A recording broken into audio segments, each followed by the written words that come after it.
আসসালামু আলাইকুম আরহামতুল্লাহি আবরকাতু। উন্নত চিকিৎসা স্বাস্থ্য খাত।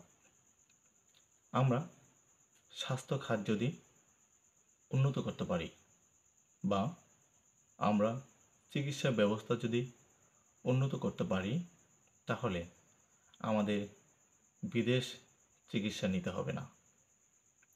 আমি বাংলাদেশের ডক্টর ইউনূস সরকারকে আহ্বান জানাবো আমাদের স্বাস্থ্য ব্যবস্থাকে অনেক উন্নত করা প্রয়োজন। আমরা যদি স্বাস্থ্য ব্যবস্থা বা স্বাস্থ্য খাতকে উন্নত করতে পারি, তাহলে বাংলাদেশের কোনো মানুষের বাহিরে দেশের চিকিৎসা নেওয়ার প্রয়োজন পড়বে না। তাহলে আমাদের দেশের অনেক অর্থনীতি বেঁচে যাবে। আমি মনে করি বাংলাদেশের যে কোনো গণতান্ত্রিক সরকার যদি প্রতিষ্ঠিত হয়, তাহলে অবশ্যই চিকিৎসা ব্যবস্থাকে উন্নত করতে হবে।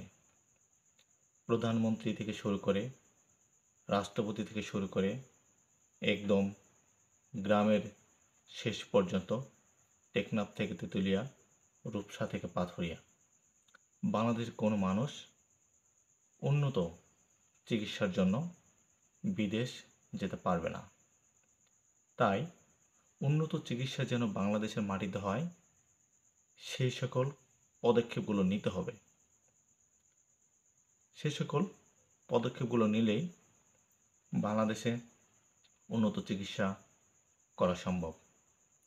আমাদের দেশে এমপি এবং মন্ত্রীরা যে সকল টাকা পয়সা বিদেশে পাচার করে বা নিয়ে যায়, তারা যদি বিদেশে পাচার না করে, যদি চিকিৎসা ব্যবস্থা এবং স্বাস্থ্য খাত যদি ঢেলে সাজায়, তাহলে আমাদের আর বাইরের কান্ট্রিগুলোতে বা দেশগুলোতে চিকিৎসার জন্য যেতে হবে না।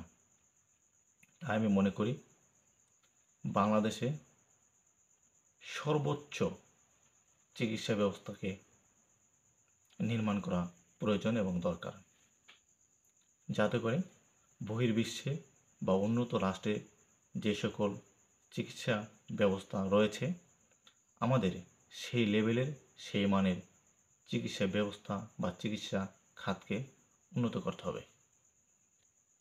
আমি আর কথা বাড়াবো না।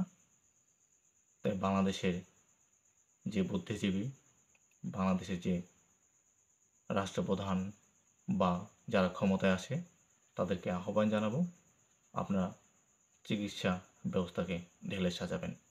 এই বলে আমার সংক্ষিপ্ত আলোচনা শেষ করছি। আসসালামু আলাইকুম ওয়া রাহমাতুল্লাহি ওয়া বারাকাতুহু।